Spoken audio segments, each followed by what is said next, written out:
Hi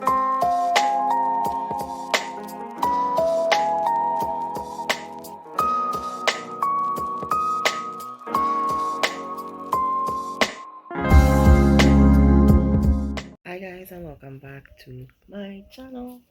So yes, the fro is back. It is back in all its glory.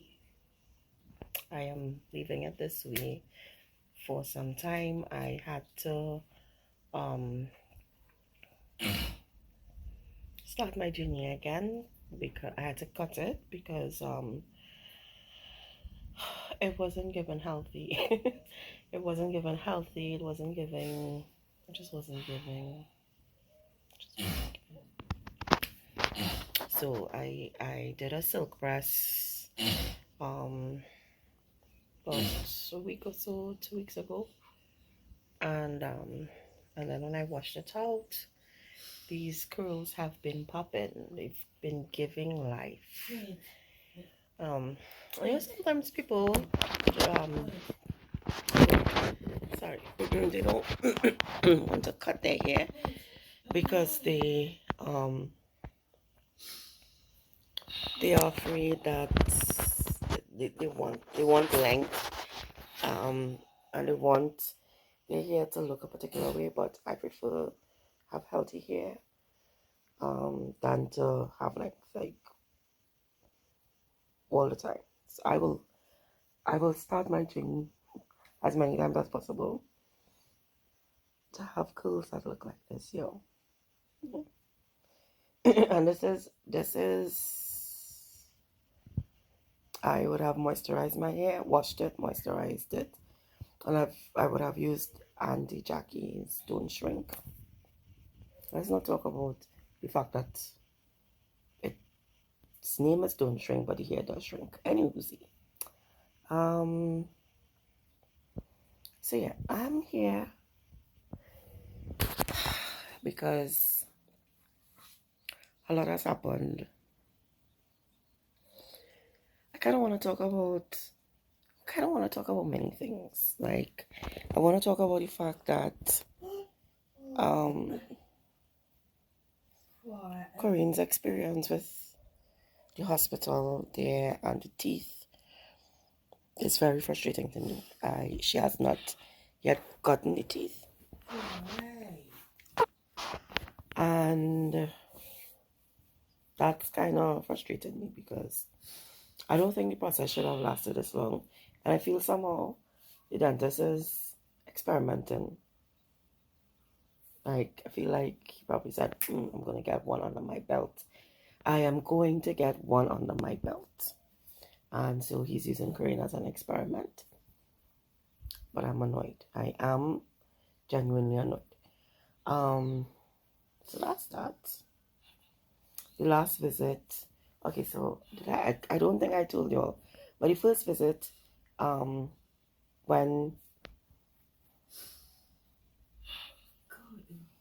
was that the first visit? Okay, so yeah.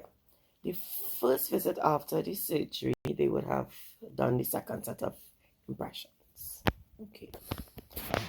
The second visit after the surgery, he came to do measurements and to choose the color of the teeth, which to me, I felt as though, I mean, you could have done that,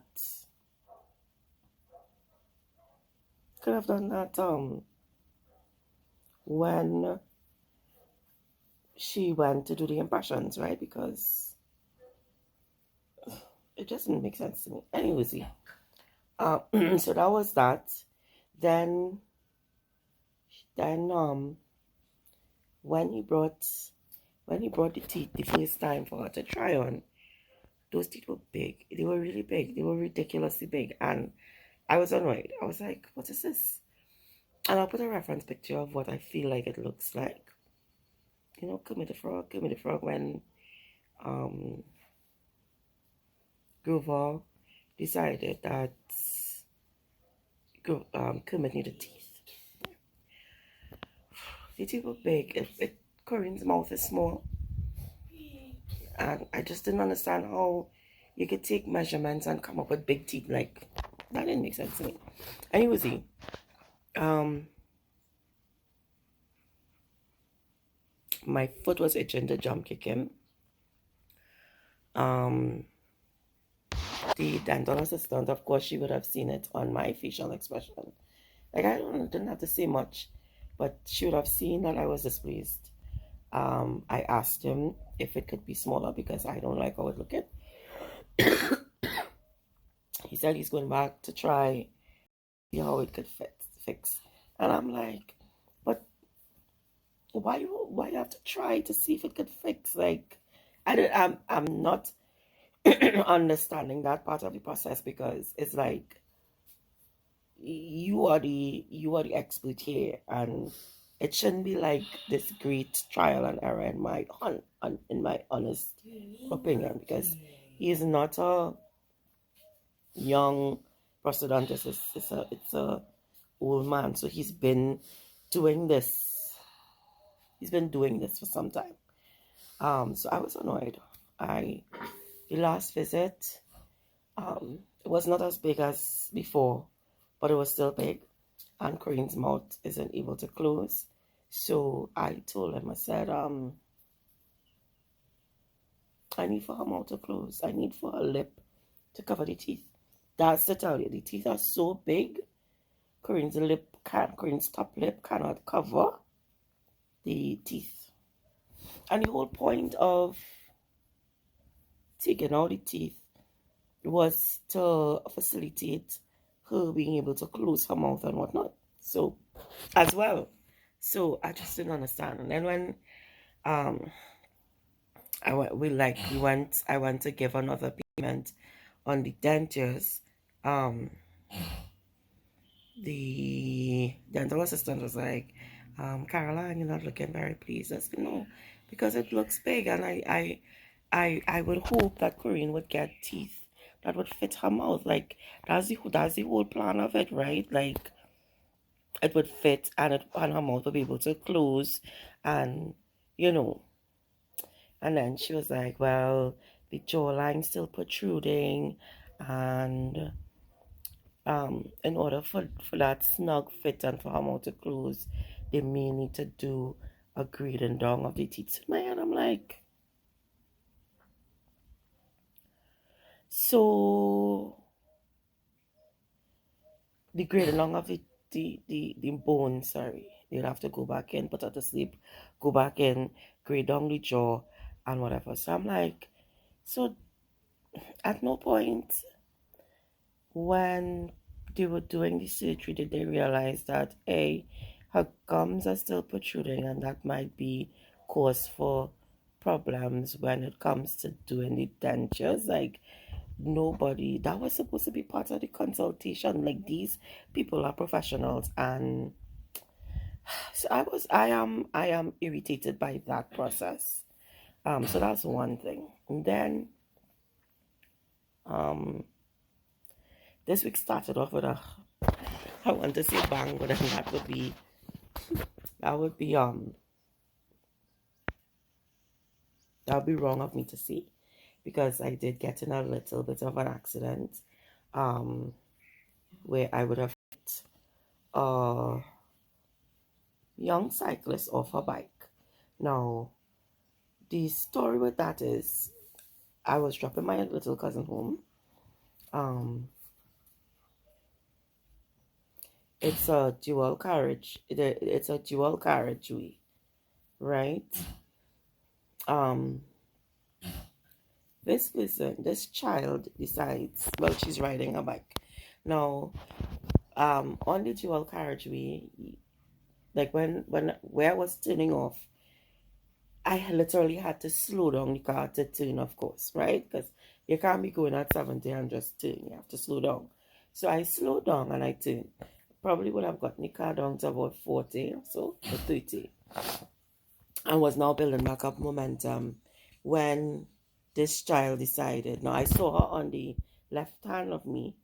I would have moved across to the right.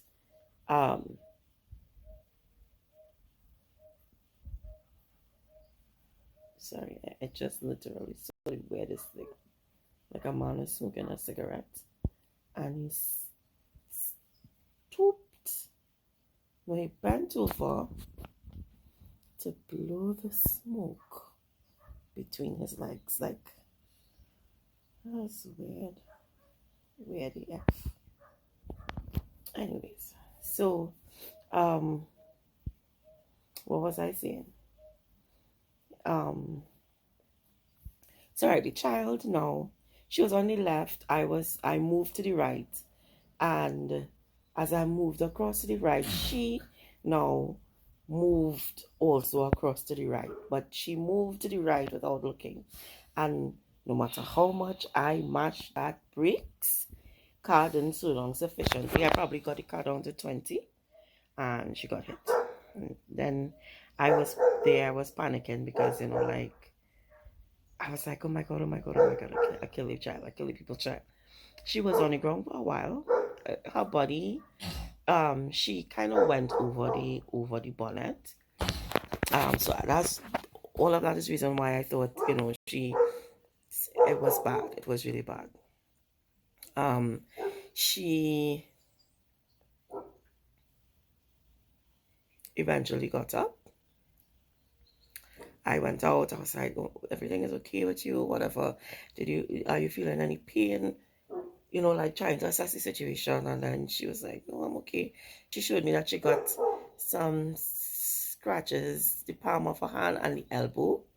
I asked her to feel around to see if she's feeling any pain elsewhere. She said, no, she's not. She's feeling okay. She's feeling fine.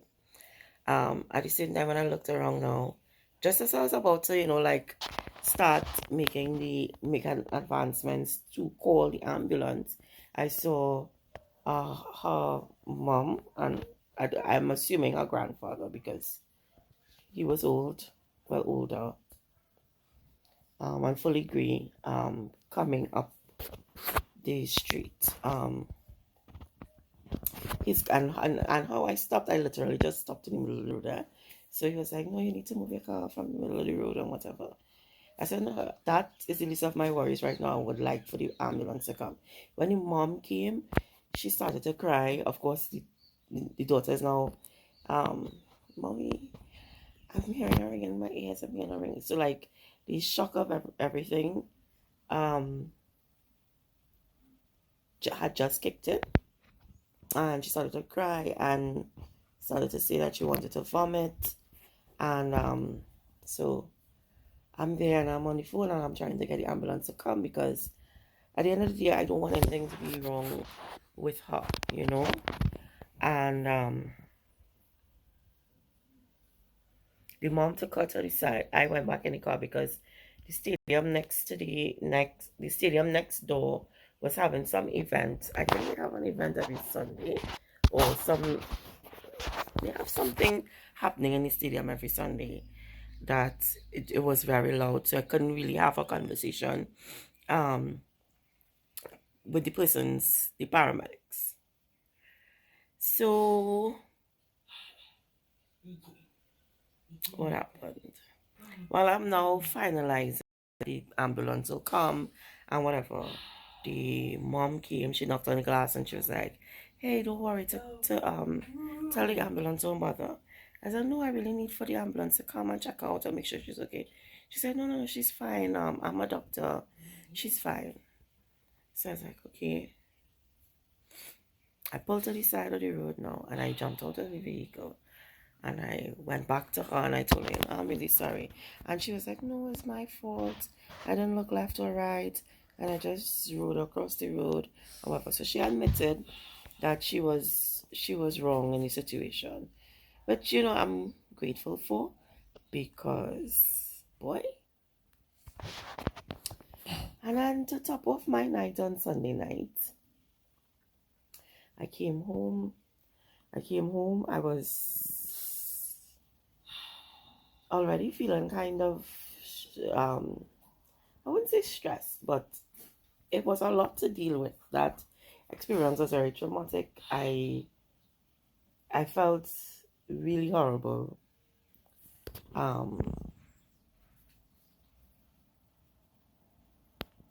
To come home for Milo to trip me, and I fell. So now I have some hip pain. I have my knee is My knee is kind of painful. It's healing.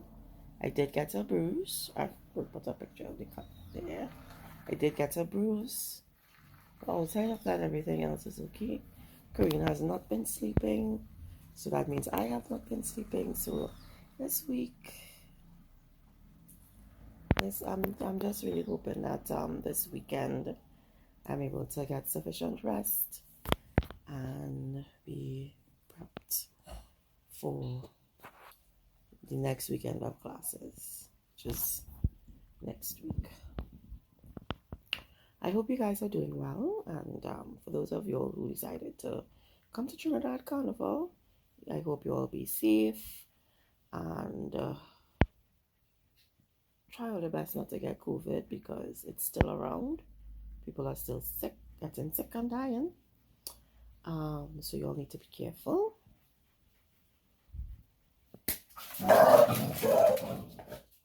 As Missy Amado. So I'm out. I do wish you all have a pleasant day ahead. And I'll see you guys in the next video. Bye.